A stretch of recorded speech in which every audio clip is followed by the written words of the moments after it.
Good morning. It is time for Art in the AM and the very last element of art.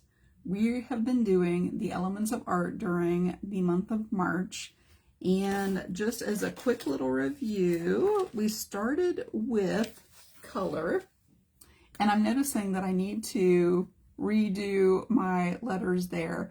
I have packing tape on here. If you saw this one, you can comment and let me know if you watched this one about color and how I did this packing tape little strips here.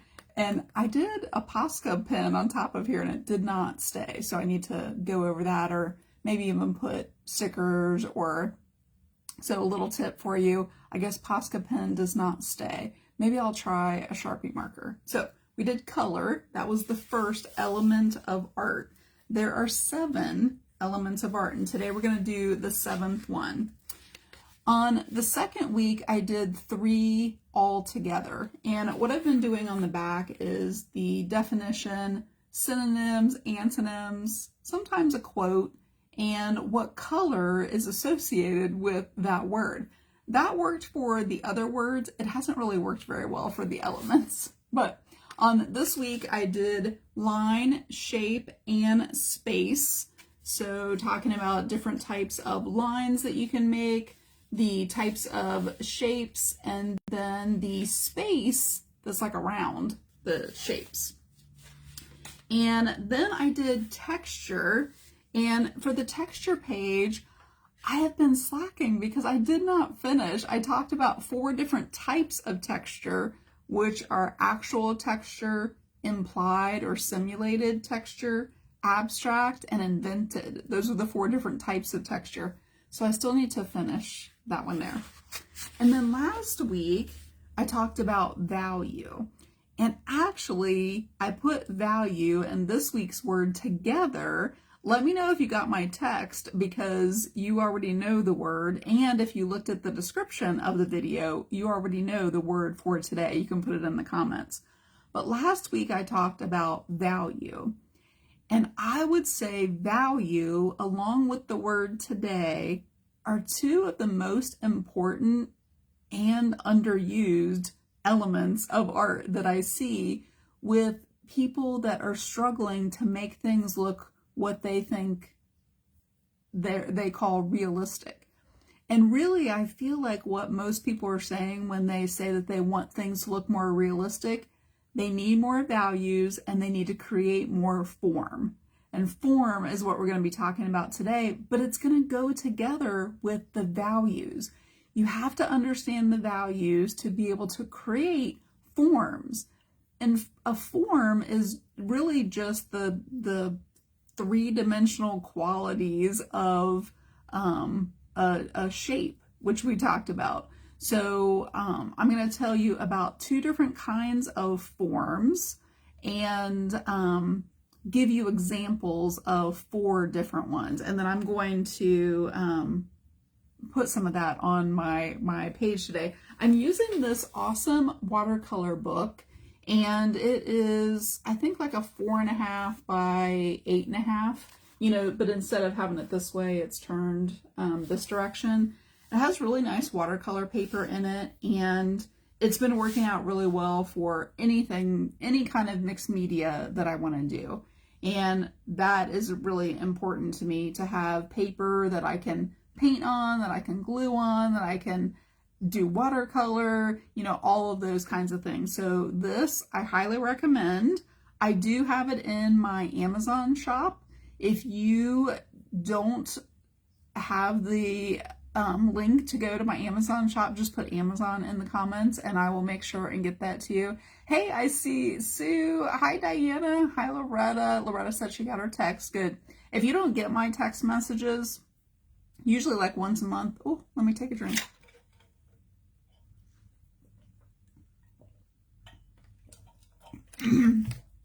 Usually like once a month, I will make a post about getting onto my text list.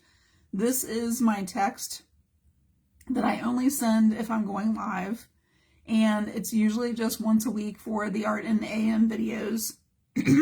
So I'm not going to be sending you a whole bunch of text messages, but it is helpful because I My voice all of a sudden got really hoarse. Some of that.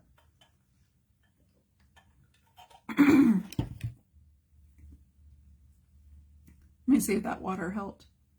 I probably just haven't drank enough water this morning. So I hate like clearing my throat on the live videos because I feel like that is like disruptive to your ears. It's like disruptive to mine. But anyway, I wanted to show you the value page because I have not posted this yet, but I did a grayscale with 8 different values. And then I did a purple scale of values with 8 different values. So you can kind of see most of them I did fairly well. There's a big gap in between those 2 right there. So I'll take a look at that and comment here. So thanks for letting me know that you're not getting the text messages. So on the grayscale, I feel like that's a big jump right there, but I did a little bit better with the purples here, but these 2 are too close. So it does take some practice. You can buy a grayscale if you don't want to paint one, but it's good practice to mix up the values. And then I feel like I didn't get dark enough with the purple over here, and then this one has like a little bit of purple. So the grayscale probably shows these 2 are fairly close right here because this was such a big jump. This one right here should be a little bit lighter. But the grayscale will help you to create more defined value or more defined forms if you have all of the different values. And most grayscales will do a 10 scale. You know, they'll have 10 going across there. Oh, good, Donna, you're receiving. So I have started the back for the value, but I will definitely need to finish these last couple of pages here.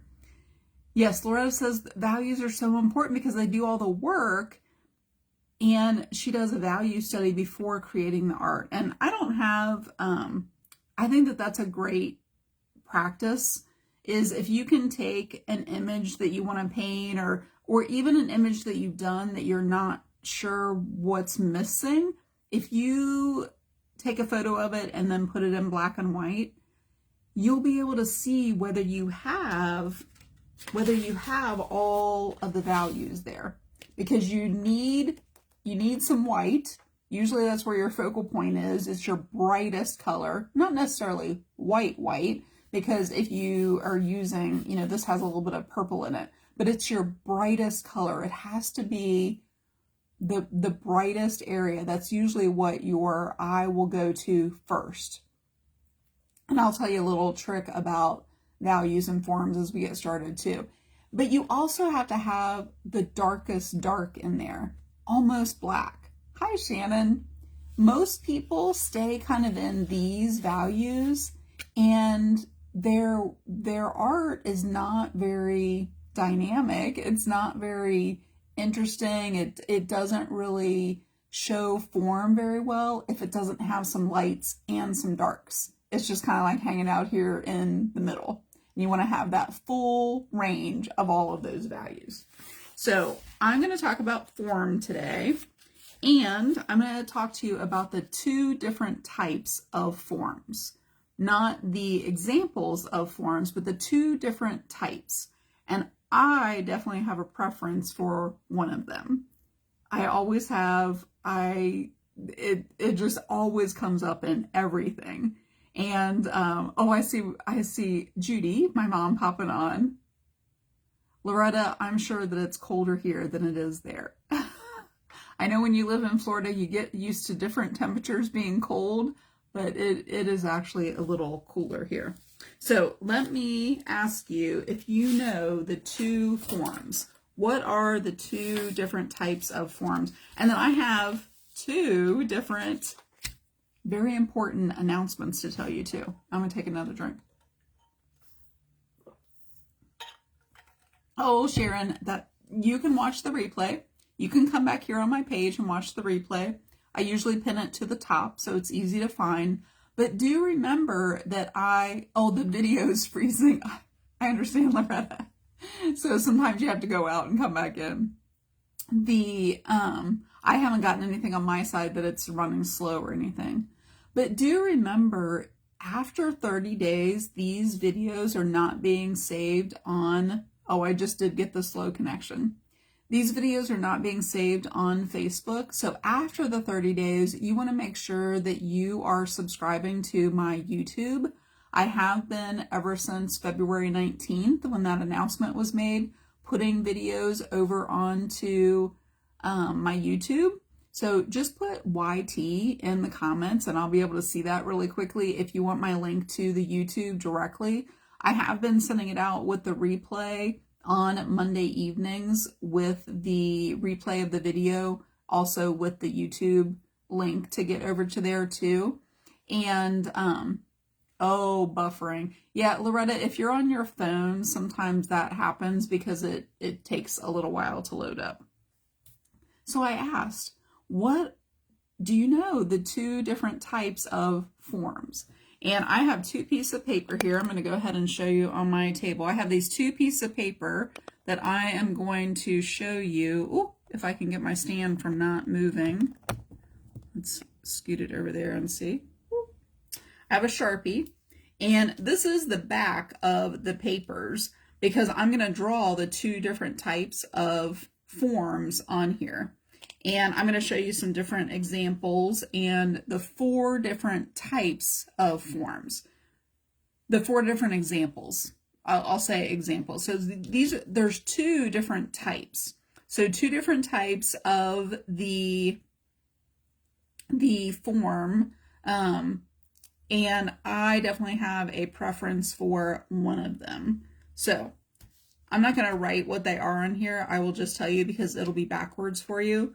But here's the first one this might be your preference, but these are just not my preference of, some people will call these shapes, but I'm going to explain to you how they become forms.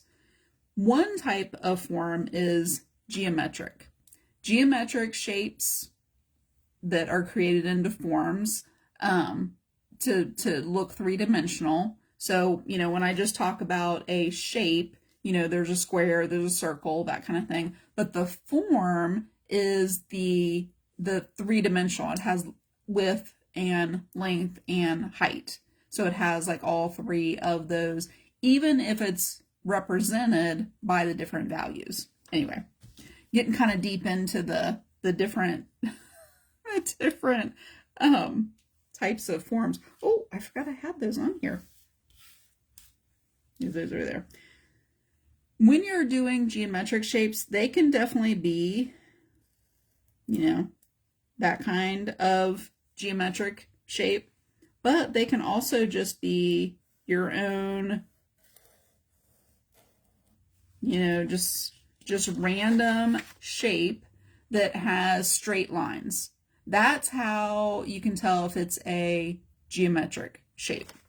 So I'm going to draw a couple of geometric shapes on here. And that one was not a very straight line right there at the bottom.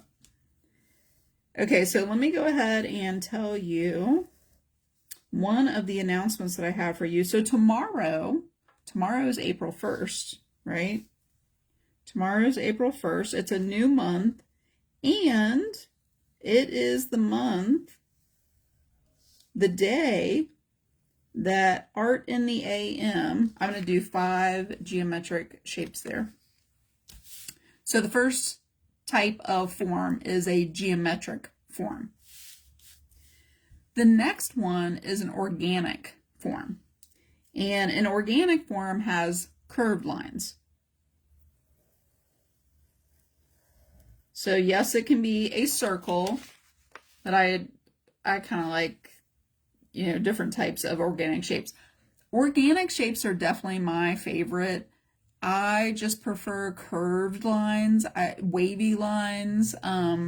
Anything out in nature is more of a natural, organic shape. Whereas when I think of geometric shapes, I think of like buildings, right? Like straight lines and, boxes and those kinds of things. And I just am not as attracted to geometric shapes. I love architecture and things like that, but I prefer organic shapes with curved lines. Hey there, Pam.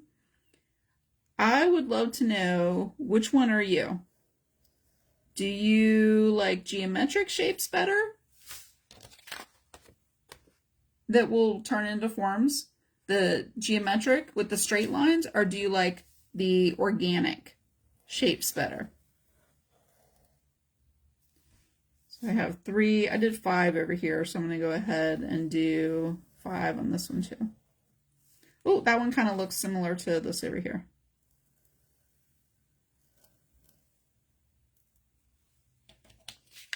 So I have the organic shapes and I have the geometric shapes. To turn these into forms, and I did say like a box before, I'm going to go ahead and cut these out. To turn them into forms, we have to use the values so that they look three-dimensional.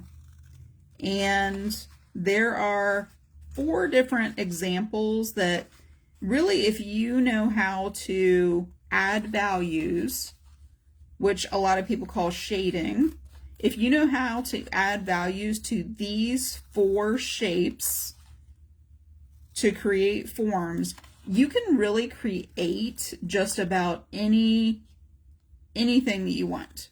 Whether it's in paint, oh, you can see them flipping over. It was a painted piece of paper. And now I have the, oh, they kind of match my shirt, don't they? I see a lot of you putting organic shapes. Those are definitely my favorite. I like a clean line. I like buildings that, you know, geometric shapes. That's not to say that I don't. Oh, this is going to make 2 geometric shapes here because of the way that I cut it. I just prefer organic. I just prefer organic shapes. I'll show you. This is the piece of paper that I'm cutting these from. And I could have, you know, since it's straight lines, I could have like kept them right up next to each other. I just decided not to. I'll still save the other pieces of this piece of paper probably. Oh, actually, I kind of like this big shape. I'm just going to clean up the edges a little bit and I'll just keep it like that. Do you know what I mean? Like I could have used up this whole sheet of paper and had things like right next to each other, but I just didn't do that.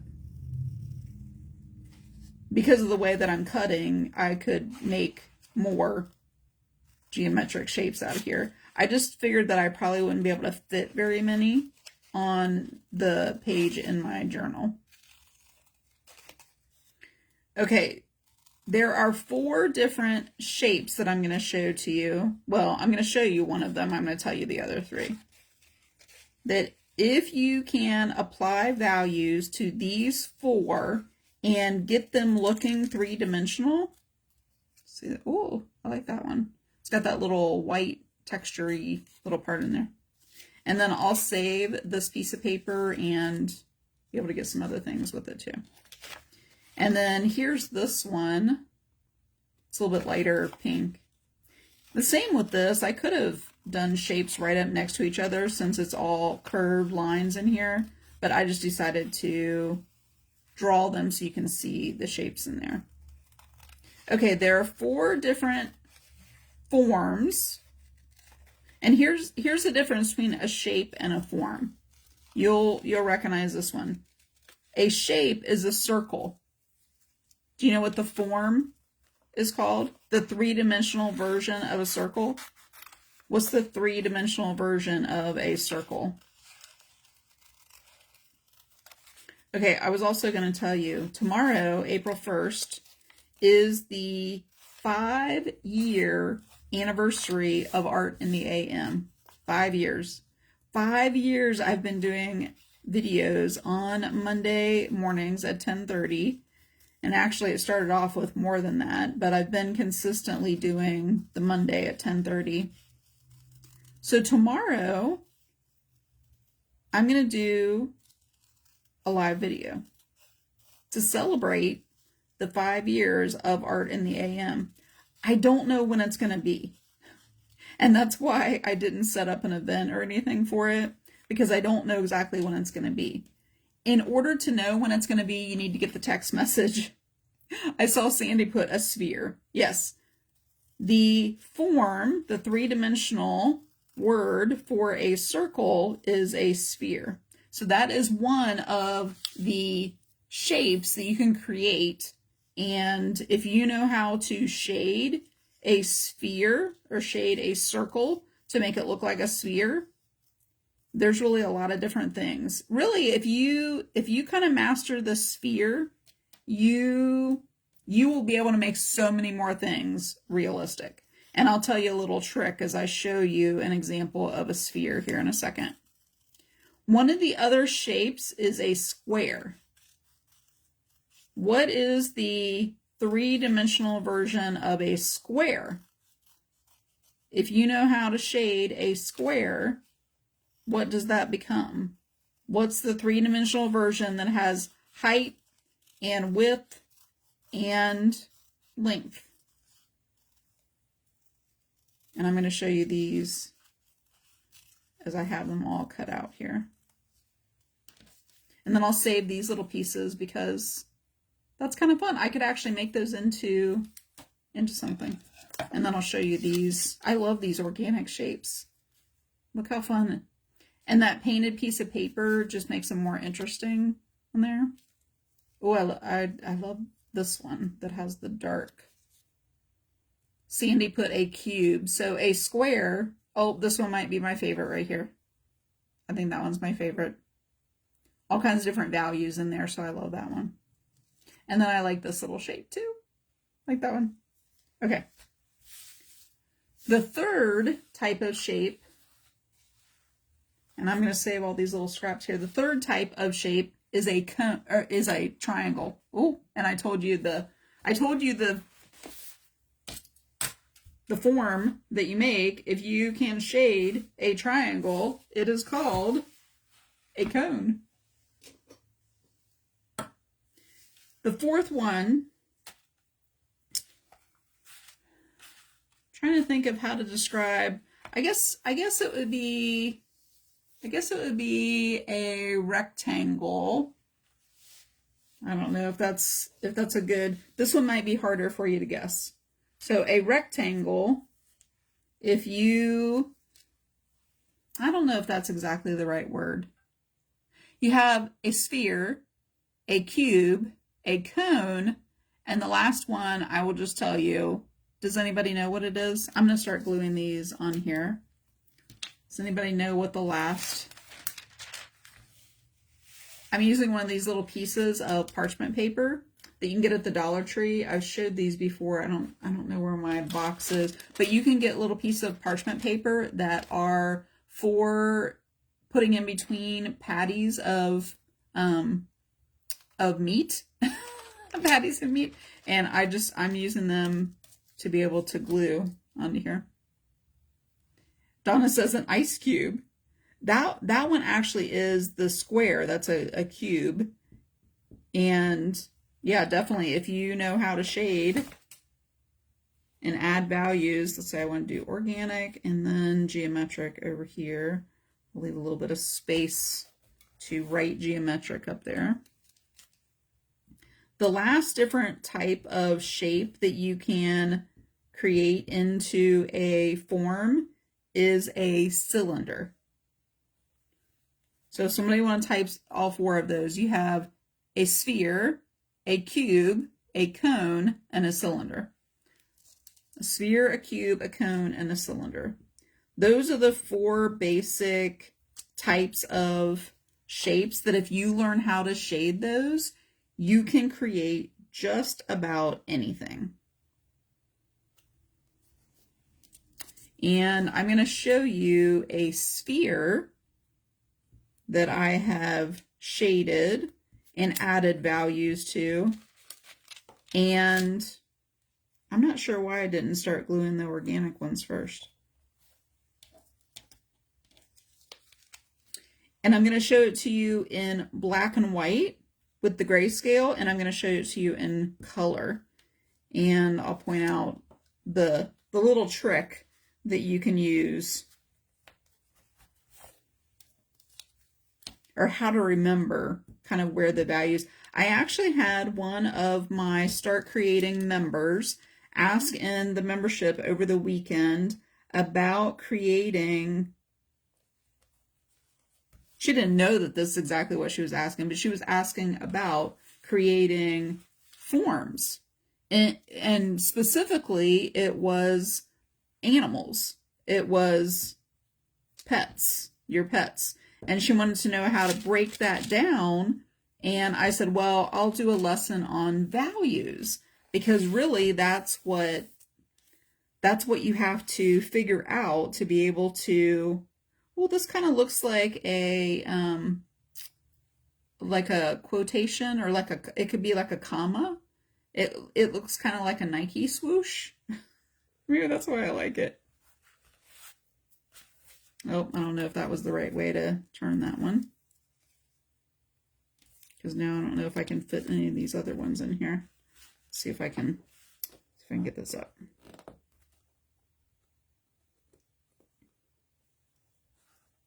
Oh, nope. I think I'm going to ruin my shape if I try to do that. I'll fit them in there.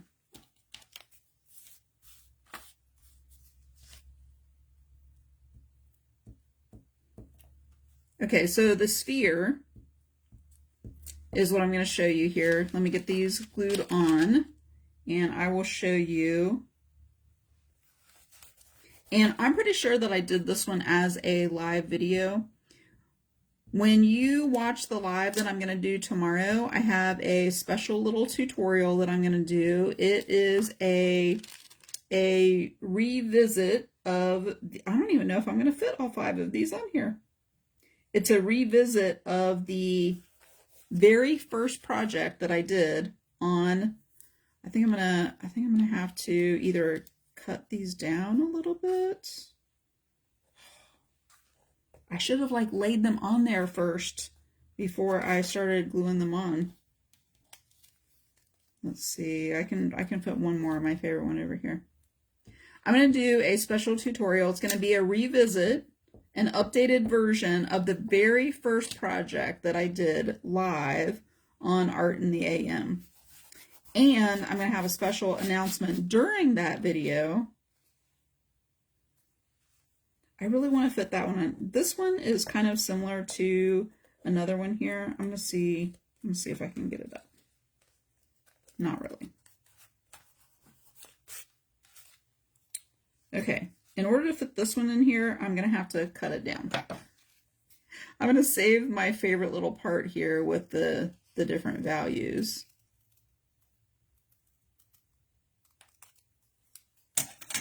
And still have that on there. If you are not on my text list and you want to make sure that you see the video tomorrow with that special video of the project, oh, and I could make this into another little shape here. Just put text in the comments there, because that's how you're going to know. I don't know exactly what time it's going to be. It might be in the evening, but I just don't know yet. I have a couple of different things going on. I don't know what time they'll end tomorrow. So look, I just created another little shape with that. So here are the organic and the geometric shapes. So let me show you the sphere, and then I'm going to, today during my studio time, I'm going to create those 4 different sphere, cube, cone, and cylinder over here. But I want to show you this one. This is the sphere that I did. Get a little shadow there. And you can kind of see the little bit of a grayscale that I did on here on the bottom. Have you ever tried to do a sphere like this in pencil to shade it?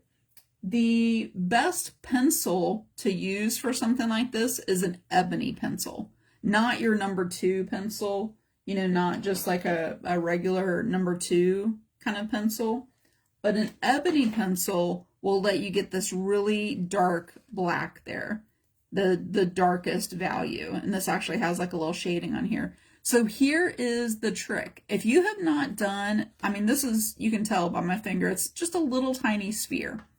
Try this This is one of the projects that when I was teaching high school drawing classes, we would give them this exercise to do a circle and then have, shaded in with the values. We'd have them do a grayscale, do the circle, and then shade it in with an ebony pencil to get the look of a form. This has white. There's a little bit of white right in there, and there's the black. Now I want to tell you, this white right here, it was very controlled, and we would not allow our students to have an eraser to erase the white. They had to learn how to control the pencil. And if you're doing this in pencil, it really is all about the control of how much pressure you add. If you're using paint, it's usually about adding white or starting with white and then going to black or, a dark version of that color. But with a pencil, it's about controlling. Now, here's the little tip. If you want something to look three-dimensional, if you want it to look like it has volume, if you want it to look like a three-dimensional form, you need to have the white and the black. But here's the tip that I want to tell to you. If you have, say, your nose, right? If you would be painting a nose and you're just looking straight on at someone, what's the part of the nose that's closest to you? It's the tip. It's the very tip of your nose, right? I'm gonna show you. So it's the very tip of your nose. That's what's closest to you. And you can even see, because I have light coming straight on my face right here, that little part right there is the lightest value. If you can just remember that, whatever's closest to you when you're creating something that's three-dimensional, so if you would, picture it from the side, whatever's closest to you, make that your lightest value. Make that your lightest value. And just that one thing will make your paintings, your drawings, your mixed media, whatever it is that you're doing, start to look more three-dimensional. If you just make whatever's closest to you, just right there on the little tip of my nose, you can see it, it's right there. Whatever's closest to you lightest, you will start to make shapes feel like they have more form to them. You're also going to create a focal point by doing that because you have that lightest value right there. So let me go ahead and show you more of this circle sphere here. The same with the darkest value on there. You have to have a dark value. If you have something that's farther away from you, just making it a dark value, the darkest value that you have on your page will push it back. It'll make it look like it's farther away. If you have a light and a dark, it looks more three-dimensional, right? If I didn't have that really dark right there, and if I didn't have this really light, it would just kind of look like just all medium values in that grayscale. I want to go ahead and show you this in color. So if you had this photo that you were trying to create and you put it in black and white, this is what it would look like. But I want to show it to you in blue.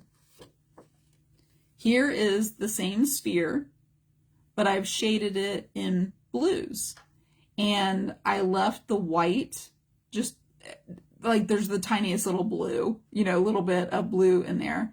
And then it starts off light, and I would teach my students to kind of do like little strokes in the shape of, the direction that you're going. And then it gets the darkest dark. And way over here to the side, I have a little bit of black added in. So I feel like it could be even darker over on this edge to really get that full value. And then you can kind of see in the little shadow here, because if this is where the light is hitting, it's the closest part to where the light is hitting, the shadow would be directly opposite. That's why it's going off in this direction.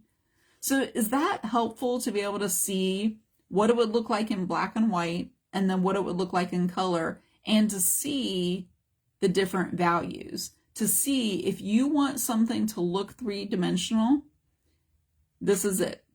Values to create forms is it. Values and having lights and darks in your paintings, in your projects, in your mixed media, in your drawings, that is what you need. If you are trying to figure out how to make something look more three-dimensional, it's that you probably need a fuller range of values. You need lights and you need darks.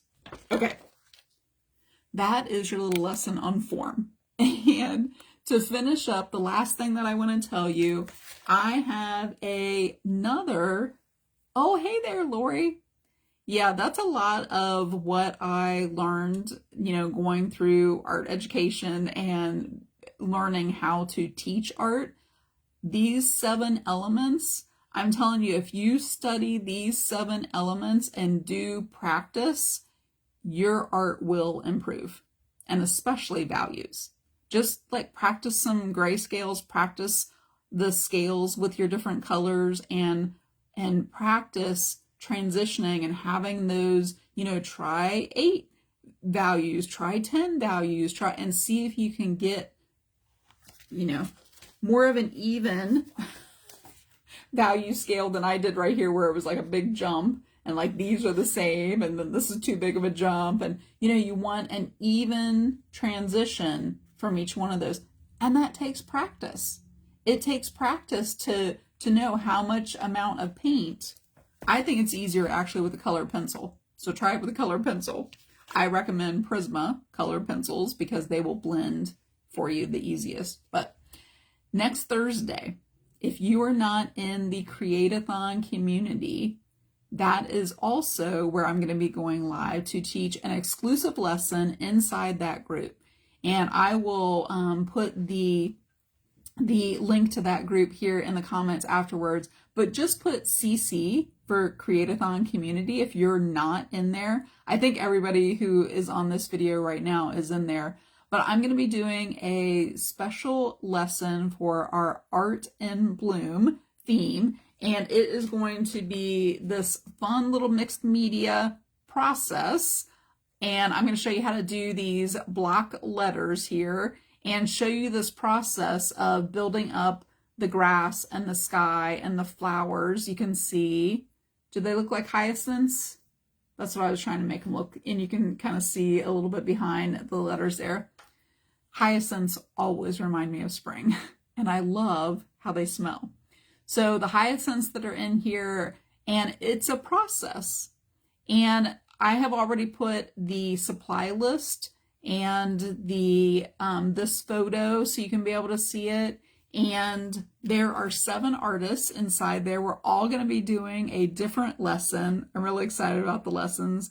And those are happening next Thursday, starting at 11 a.m. Eastern. I'm going to be the first video, and then the last video will be at 5, and the Create-a-thon will be over about 6. So from 11 to 6, you're going to see all of these videos and all of these projects and all of these ideas about Art in Bloom. And I think that they are just going to be so much fun. We each have a very unique way of presenting and projects that we do and everything. So I think that it's going to be a lot of fun. If you're not in that group already, just put CC in the comments and I will make sure and get you over into that group and invite you over there. And we would love to see you. It's getting to be a very engaging group, and projects that are in there, and we're going to have a lot of fun next Thursday. So if you want on my text list, put text so you can get the text tomorrow when I go live. It will probably be in the evening after 4:30 p.m. Sometime. I don't know exactly when. If you want to know when, just get on my text list, and then you'll get the text a few minutes before I go live. And if you would like to participate and watch the videos next Thursday, just put CC in the comments, and then you can be part of the Create-a-thon. We would love to have you in there. So I hope that this was fun. I hope that you are excited. Next Monday, I will start the principles of art, and there are also 7 of those. So come back next week for Art in the AM and get on the text list for the live that I'm going to do tomorrow. The very first project that I did, I'm going to do an updated version of it. So I will see you sometime tomorrow, probably tomorrow evening. So see you then.